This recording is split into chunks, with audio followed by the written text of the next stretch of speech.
Hello friends, ನಮಸ್ಕಾರ ಎಲ್ಲರಿಗೂ. Welcome back to the channel. ನೀವು ನೋಡ್ತಾ ಇದ್ದೀರಾ Anu's world Kannada channel. So ಇವತ್ತು ನಾನು ಒಂದು ವಿಡಿಯೋನ ಶೇರ್ ಮಾಡ್ತಾ ಇದ್ದೀನಿ which is very informative. So ನಾನು ರೀಸೆಂಟಾಗಿ ಅಂದರೆ ಬಿಗ್ ರೂಟೆಡ್ ಬ್ಲಾಗಲ್ಲಿ ಹೇಳಿದ್ದೆ ನಮ್ಮ ಅಮ್ಮಂಗೆ ಹುಷಾರಿಲ್ಲದಿರೋ ಕಾರಣ ಅವ್ರನ್ನ ಕರ್ಕೊಂಡು ನಮ್ಮ ಮನೆಗೆ ಬರ್ತಾಯಿದ್ದೀನಿ ಅಂತ.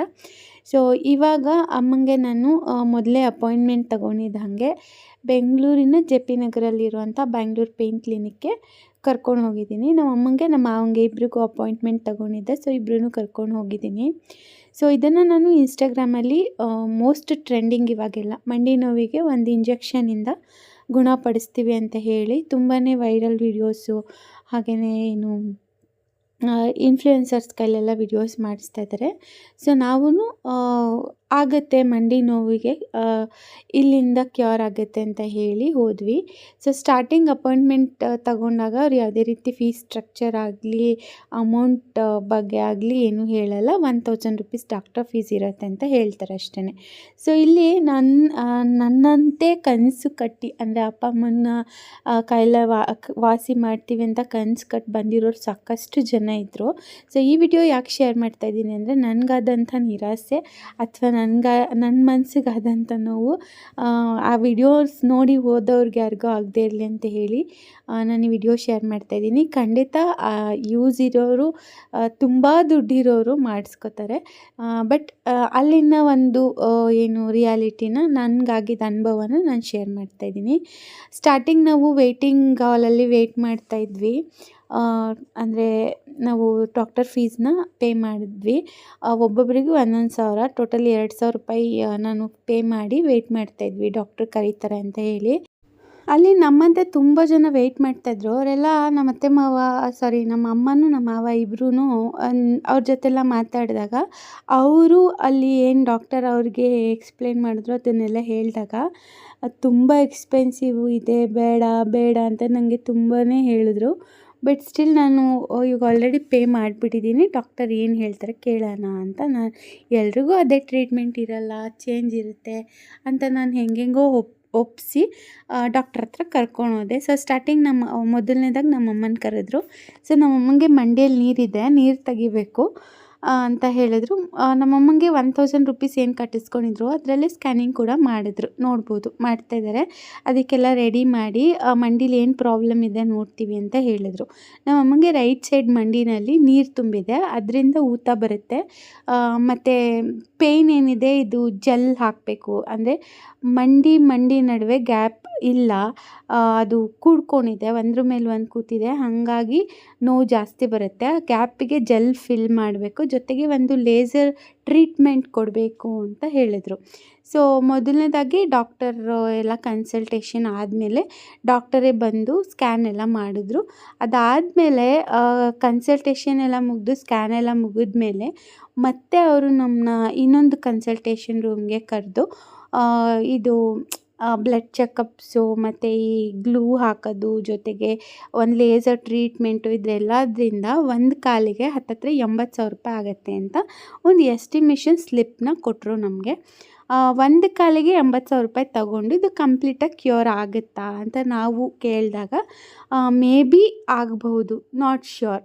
ಅದು 3 ತಿಂಗಳಿರ್ಬೋದು, 6 ತಿಂಗಳಿರ್ಬೋದು, ಇಲ್ಲ ವರ್ಷಾನುಗಟ್ಲೆನೂ ನಿಮಗೆ ಮಂಡಿ ನೋವು ಹೋಗ್ಬೋದು, ಬಟ್ ಮತ್ತೆ ಮಾಡಿಸ್ಕೋಬೇಕು ಅಂತ ಹೇಳಿದ್ರು.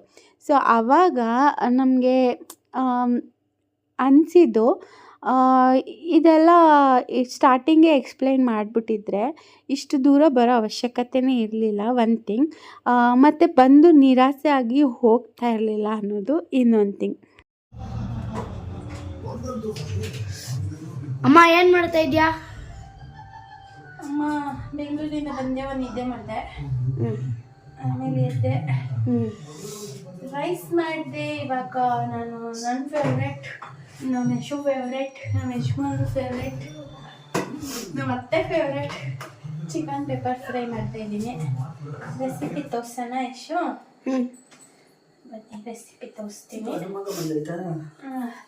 ಮೊದಲನೇದಾಗಿ ಇಲ್ಲಿ ಜೀರಿಗೆ, ಮೆಣಸು, ಸೋಂಪು, ಚಕ್ಕೆ, ಲವಂಗ, ಏಲಕ್ಕಿ ಇಷ್ಟು ಸ್ವಲ್ಪ ಫ್ರೈ ಮಾಡಿ ಪೌಡ್ರ್ ಮಾಡ್ಕೊತೀನಿ. ಇಲ್ಲಿ ಈರುಳ್ಳಿ, ಹಸಿಮೆಣಸಿನ್ಕಾಯಿ 2 ಕಟ್ ಮಾಡಿ ಇಟ್ಕೊತಾ ಇದ್ದೀನಿ. ಇದ್ರ ಜೊತೆ ಕ್ಯಾಪ್ಸಿಕಮ್ ಕೂಡ ಹಾಕ್ತೀನಿ. ಓಕೆ, ನಾನು ರೆಸಿಪಿ ತೋರಿಸ್ತೀನಿ. ನಮ್ಮಮ್ಮನ ಎಕ್ಸ್ಪೀರಿಯನ್ಸ್ ಆನ್ ಪೇನ್ ಕ್ಲಿನಿಕ್. ಅಯ್ಯೋ ಏನು ಎಕ್ಸ್ಪೀರಿಯನ್ಸ್ ಹೇಳುತ್ತ 6 ತಿಂಗಳಂತೆ ಇಡೀ ಮಗನ ಹೇಳ್ತೀನಿ. Pain Bengaluru pain killer hospital ಅಂತ ನಮ್ಮ ಮಗಳು ಪೇನ್ ಕ್ಲಿನಿಕ್ ಕರ್ಕೊಂಡು ಹೋದ್ರು. 80,000 ರೂಪಾಯಿ ಬೇಕಂತೆ ಸ್ಟಾರ್ಟಿಂಗ್. ಒಂಚೂರು ಆ ನೀರು ತುಂಬೈತೆ, ಅದು ಒಂದು ಕಾಲಿಗೆ 80,000 ಆಗುತ್ತಂತೆ. 85. ಅದನ್ನ ಹೇಳಕ್ಕಾಗಲ್ವಂತೆ. ಯಾವಾಗ ನೋವು ಸ್ಟಾರ್ಟ್ ಆಗುತ್ತೆ ಮತ್ತೋಗಿ ಮಾಡಿಸ್ಕೋಬೇಕಂತೆ. ಅಲ್ಲಿ ಕಟ್ಟಿ ಪ್ರಯೋಜನ ಏನಮ್ಮ, ಅದಕ್ಕೆ ಸುಮ್ಮನೆ ಬಂದ್ವಿ. ನಮ್ಮ ಮಾವ ಅಂತೂ ಎದ್ದೆ ಬೀಗರು ಓಡಿ ಕೆಳಗೆ ಬರ್ತಾ ಇದ್ರು. ನಾಲ್ಕಲ್ಲಿ ಓಡ್ ಬರಕ್ಕಾಗಲ್ವಲ್ಲ, ಸುಮ್ಮನೆ ಕೂತಿದ್ದೆ. ವೇಸ್ಟ್ ಮಾಡಬೇಡಿ, ಕಷ್ಟಪಟ್ಟಿರೋ ದುಡ್ಡು. ಇನ್ನೇನ್ ಪಾಪ ನನ್ಗೆ ಎಣ್ಣೆ ಬಿಟ್ಕೊಂಡು ದುಡಿತಾರೆ, ನಾವ್ ವೇಸ್ಟ್ ಮಾಡೋದು ಎಷ್ಟು ಸರಿ ಅಂತ ಬಂದ್ಬಿಟ್ರಪ್ಪ. ನಾವ್ ಒಪ್ಲಿಲ್ಲ ಅದಕ್ಕೆ.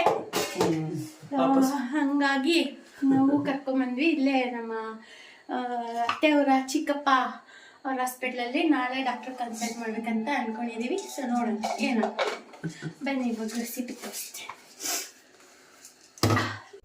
ನಾವಷ್ಟೇ ಅಲ್ಲ, ಅಲ್ಲಿ ಬಂದಿರೋಂಥ ಸಾಕಷ್ಟು ಜನ ಕೂಡ ಪಾಪ ಎಲ್ಲ ಉತ್ತರ ಕರ್ನಾಟಕ ಕಡೆಯಿಂದ ಮೊಬೈಲ್ ಆ್ಯಡ್ಸ್ ನೋಡಿ ಬಂದಿದ್ದೀವಿ ಅಂತ ಹೇಳಿದವ್ರೆ ಜಾಸ್ತಿ ಇದ್ದರು. ಸೊ ಅಂಥವರೆಲ್ಲ ಏನು ಮಾಡ್ತಾಯಿದ್ರು ಅಂದರೆ, ಈವನ್ ನಾವು ಕೂಡ ಸೇಮ್ ಅವ್ರು ಏನು ಮಾಡಿದ್ವಿ ನಾವು ಅದೇ ಮಾಡಿರೋದು.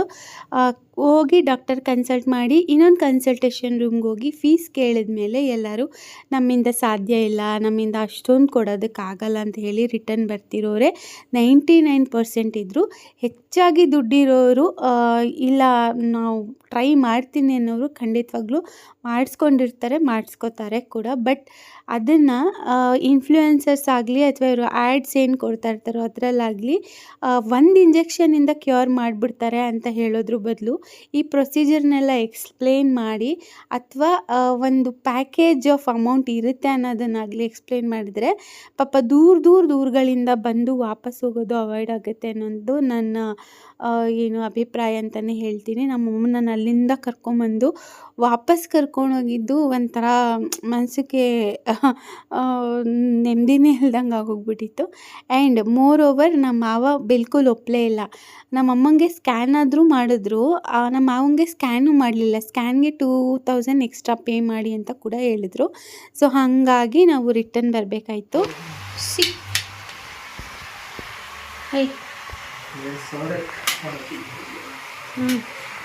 ಹೇಗೆ ಬರ್ತಾ ಇದ್ದೀರಾ? ಹೇಳ್ದೆ ಕಮ್ಮಿ ಹಾಕೋಣ ಅಂತ, ಕೇಳಿಲ್ಲ. ಚಿಕ್ಕದಾಯ್ತು.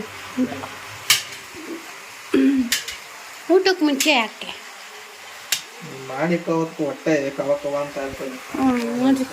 ಟೈಮ್ ಎಷ್ಟು? 7:15 ಅಷ್ಟು.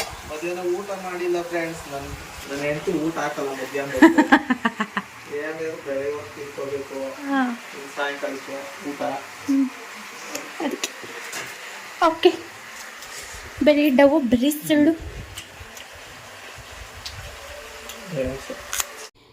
ಇದ್ರ ಜೊತೆಗೆ ಇನ್ನೊಂದು ನಾನು ಏನು ಹೇಳೋಕ್ಕೆ ಇಷ್ಟಪಡ್ತೀನಿ ಅಂದರೆ, ನಾವು ಅವರು ಏನು ಟ್ರೀಟ್ಮೆಂಟ್ನ ನಮಗೆ ಸಜೆಸ್ಟ್ ಮಾಡಿದ್ರು ಅಂದರೆ ನೀರು ತೆಗಿಬೇಕು, ಗ್ಲೂ ಹಾಕಬೇಕು, ಲೇಸರ್ ಟ್ರೀಟ್ಮೆಂಟ್ ಕೊಡಬೇಕು, ಇದೆಲ್ಲ ಏನು ನಮಗೆ ಸಜೆಸ್ಟ್ ಮಾಡಿದ್ರು ಸೇಮ್ ಟ್ರೀಟ್ಮೆಂಟ್ನ ನಾವು ನಿಯರ್ ಬೈ ಹಾಸ್ಪಿಟಲಲ್ಲಿ ಲೋಕಲ್ ಹಾಸ್ಪಿಟಲಲ್ಲಿ ಕೇಳಿದಾಗ ಸೇಮ್ ಟ್ರೀಟ್ಮೆಂಟ್ ಅವ್ರು ಏನು ಪ್ರೈಸ್ ಹೇಳಿದರು ಅದಕ್ಕಿಂತ 20% ಪ್ರೈಸಲ್ಲಿ ನಮಗೆ ಈಗ ಆಲ್ರೆಡಿ ನಾನು ಈ ವ್ಲಾಗ್ ಶೇರ್ ಮಾಡಿಸ್ಟ್ರಲ್ಲಿ ನಮಗೆ ನಮ್ಮಮ್ಮಂಗೆಲ್ಲ ಟ್ರೀಟ್ಮೆಂಟ್ ಎಲ್ಲ ಮುಗ್ದೋಗಿದೆ. ಸೊ ಅದು 20% ಅಮೌಂಟಲ್ಲಿ ಮಾಡಿಕೊಟ್ಟಿದ್ದಾರೆ. So finally chicken fry almost ready. ಇನ್ನೊಂದು ಸ್ವಲ್ಪ ಲಾಸ್ಟ್ ಸ್ಪೈಸ್ ಪೌಡರಲ್ಲಿ ಹಾಕಿದ್ರೆ ರೆಡಿ ಆಗುತ್ತೆ. ಇಲ್ಲಿ ನಾನು ಮೆಂತ್ಯ ಮುದ್ದೆ ಮಾಡ್ತಾಯಿದ್ದೀನಿ. ಸೊ ಮೆಂತ್ಯ ಮುದ್ದೆ ಇತ್ತೀಚೆಗೆ ನಾವು ತುಂಬ ಅಡಿಕ್ಟ್ ಆಗಿಬಿಟ್ಟಿದ್ದೀವಿ ಅಂತ ಹೇಳ್ಬೋದು. ಹೆಲ್ತ್ಗೂ ಚೆನ್ನಾಗಿರುತ್ತೆ, ಡೈಜೆಷನ್ಗೂ ಚೆನ್ನಾಗಿರುತ್ತೆ, ಮತ್ತು ಏನು ಈ ಪೈಲ್ಸ್ ಪ್ರಾಬ್ಲಮ್ ಏನಾದರೂ ಇದ್ದರೆ ಅದಕ್ಕೂ ಕೂಡ ಸರಿ ಹೋಗುತ್ತೆ. ಮತ್ತು ಪ್ರಾಪರಾಗಿ ಏನು ಡೈಜೆಸ್ಟ್ ಆಗುತ್ತೆ ಅಂತ ಹೇಳ್ಬೋದು. ಸೊ ಇದು ಲಾಸ್ಟ್ ಟೈಮ್ ನಮ್ಮಮ್ಮ ಮಾಡಿಕೊಟ್ಟಿದ್ರು, ಇವಾಗ ಕೂಡ ಮಾಡಿಸ್ಕೊಂಡು ತಗೊಂಬಿಟ್ಟು ಬಂದಿದ್ದಾರೆ. ಅಮ್ಮ ಅದನ್ನು ತುಂಬ ಚೆನ್ನಾಗಿ ಮಾಡ್ತಾರೆ. ಅಂದರೆ ಹಿಟ್ಟುಗಳು, ಮಸಾಲ ಪೌಡರ್ಸು, ಮತ್ತು ಮಕ್ಳಿಗೆ ರಾಗಿ ಸರಿ ಹಿಟ್ಟು ಅದೆಲ್ಲ ತುಂಬ ಚೆನ್ನಾಗಿ ಮಾಡ್ತಾರೆ. ಮತ್ತು ಅವರು ಬೇರೆಯವ್ರಿಗೂ ಕೂಡ ಮಾಡಿಕೊಡ್ತಾಯಿದ್ದಾರೆ. ಸೊ ಇಫ್ ಇನ್ ಕೇಸ್ ನಿಮ್ಗೆ ಏನಾದರೂ ಬೇಕು ಅಂದರೆ ಸ್ಕ್ರೀನ್ ಮೇಲೆ ನಂಬರ್ ಶೇರ್ ಮಾಡಿರ್ತೀನಿ, ಬೈ ಮಾಡ್ಬೋದು, ಕಾಂಟ್ಯಾಕ್ಟ್ ಮಾಡಿ. ತುಂಬ ಒಳ್ಳೊಳ್ಳೆ ಪೌಡರ್ಸು, ಮಕ್ಳಿಗೆ ರಾಗಿ ಸರಿ ಹಿಟ್ಟು, ಮೆಂತ್ಯ ಹಿಟ್ಟು. ಮೆಂತ್ಯ ಮೇನ್ಲಿ ಬೋನ್ ಸ್ಟ್ರೆಂತ್ ಜಾಸ್ತಿ ಮಾಡುತ್ತೆ ಮೆಂತ್ಯ ಮುದ್ದೆ. ಸೊ ಅದು ಇಲ್ಲ, ನಮ್ಮ ಮಾವಂಗೂ ಅದೇ ಕೊಡ್ತಾ ಇರೋದು. ನಾನು ತುಂಬ ದಿನ ಆಯಿತು ನಾವು ಅದೇ ತಿಂತಾ ಇರೋದು. ಒಂಥರ ಚೆನ್ನಾಗಿ ಅಡಿಕ್ಟ್ ಆಗಿಬಿಟ್ಟಿದ್ದೀವಿ ಅಂತಲೇ ಹೇಳ್ಬೋದು. ಸೊ ಆಲ್ಮೋಸ್ಟ್ ಎಲ್ಲ ಮುಗೀತು. ಮತ್ತು ಇಲ್ಲಿ ನಾಟಿ ಕೋಳಿ ಸಾಂಬಾರು ಕೊಟ್ಟಿದ್ದಾರೆ. ನಾವು ಕೆಳಗಡೆ ನಾಟಿ ಕೋಳಿ ಸಾಂಬಾರು ಮಾಡಿದರು. ಸೊ ನಮ್ಮತ್ತೆ ಮಾವು ಸೇರಿಸಿ ನಾನು ರಾಗಿ ಮುದ್ದೆ ಮೆಂತ್ಯ ಮುದ್ದೆ ಮಾಡ್ತಾಯಿದ್ದೀನಿ. ಅದನ್ನು ತೊಗೊಂಡೋಗಿ ಕೊಡಬೇಕು. ಚಿಕನ್ ಫ್ರೈ ಕೂಡ ತೊಗೊಂಡೋಗಿ ಕೊಡ್ತೀನಿ ಅಷ್ಟೇ. ಈ ರೆಸಿಪಿ ಜೊತೆ ವ್ಲಾಗ್ ಏನು ಮಾಡ್ತೀನಿ. ಸೊ ಈ ವ್ಲಾಗ್ ಮೂಲಕ ನನ್ನ ಅಭಿಪ್ರಾಯ ನಿಮ್ಮ ಹತ್ರ ಏನು ಹೇಳಬೇಕಂದ್ರೆ, ಹೈಪ್ ಇರುತ್ತೆ, ಹೆಚ್ಚು ವಿಡಿಯೋಸ್ ನೋಡ್ತೀರಾ, ಕ್ಯೂರ್ ಆಗಿಬಿಡುತ್ತೆ ಅಂತ ಊರಿಂದ ಊರಿಗೆ ಬರೋದು ಬಿಟ್ಟು ಅದೇ ಟ್ರೀಟ್ಮೆಂಟ್ನ ನೀವು ಇನ್ನೊಂದು ನಿಮ್ಮ ನಿಯರ್ ಬೈ ಲೋಕಲ್ಸಲ್ಲಿ ವಿಚಾರಿಸಿ ನೋಡಿ. ನಿಮಗೆ ಖಂಡಿತ ಟ್ರೀಟ್ಮೆಂಟ್ ಅವರೇ ಕೊಡ್ತಾರೆ. ಇಂಜೆಕ್ಷನ್ ರೇಟ್ ಕೂಡ ಕಡಿಮೆ ಇರುತ್ತೆ. ನಿಮಗೆ ಪ್ರಾಬ್ಲಮ್ ಕೂಡ ಸಾಲ್ವ್ ಆಗುತ್ತೆ ಅಂತ ಹೇಳ್ತೀನಿ. Yes, thanks for watching. ನಮಸ್ಕಾರ.